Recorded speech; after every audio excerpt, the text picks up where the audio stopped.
Halo semuanya, pada video kali ini kami kelompok 3 dari kelas 11 MIPA 4 akan menjelaskan mengenai sejarah bangsa Indonesia pada masa pemerintahan Raffles yang mencangkup pertama, latar belakang datangnya Raffles ke Indonesia, kedua, proses berjalannya dan kebijakannya, yang ketiga, proses berakhirnya masa pemerintahan Raffles, dan yang terakhir, dampak hari ini.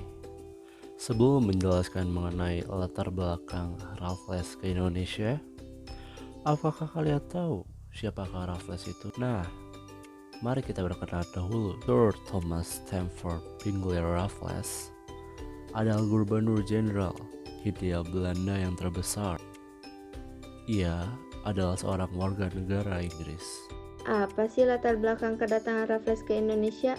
Latar belakang kedatangan Raffles ke Indonesia yaitu kemenangan Inggris atas Perancis dan mengambil alih Hindia Belanda melalui Perjanjian Tuntang pada 18 September 1811. Inti dari perjanjian ini adalah bahwa pemerintahan Belanda yang pada saat itu berkuasa di Jawa menyerahkan kekuasaannya atas Pulau Jawa.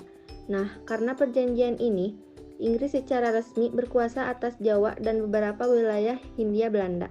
Kemudian Inggris mengutus seorang kolonial yaitu Raffles. Proses berjalannya masa pemerintahan Raffles.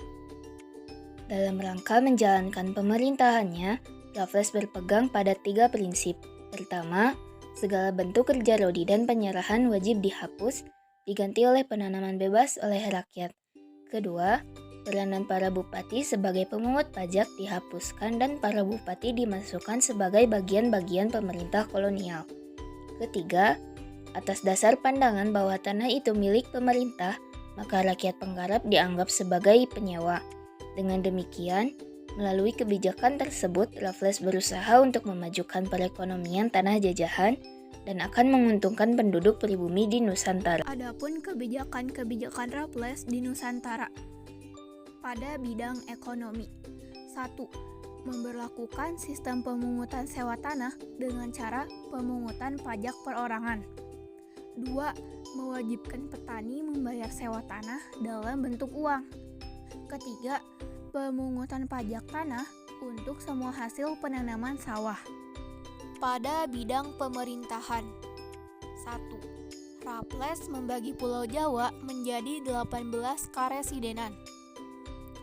2. Bupati dijadikan sebagai pegawai negeri, sehingga mereka mendapat gaji, bukan memiliki tanah dan hasilnya.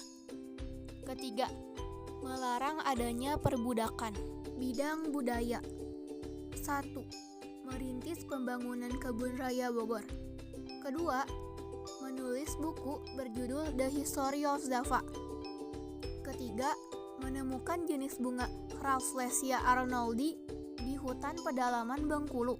Proses berakhirnya masa pemerintahan Raffles.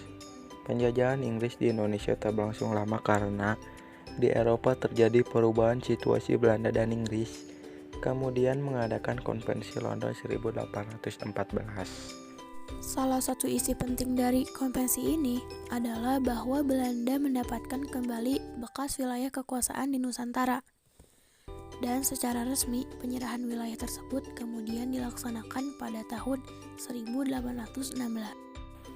Dampak hari ini dari masa pemerintahan Raffles. Banyak kebijakan-kebijakan pemerintah yang memberikan dampak bagi masyarakat Indonesia bahkan hingga saat ini. Dampak positif yang bahkan saat ini dapat kita rasakan adalah berdirinya Kebun Raya Bogor. Terdapat pula beberapa kebijakan Raffles yang masih digunakan hingga saat ini, yaitu 1. Sistem penggunaan uang dalam membayar sewa, 2. Pungutan pajak yang dilakukan perorangan, dan 3. Bupati menjadi pegawai pemerintah.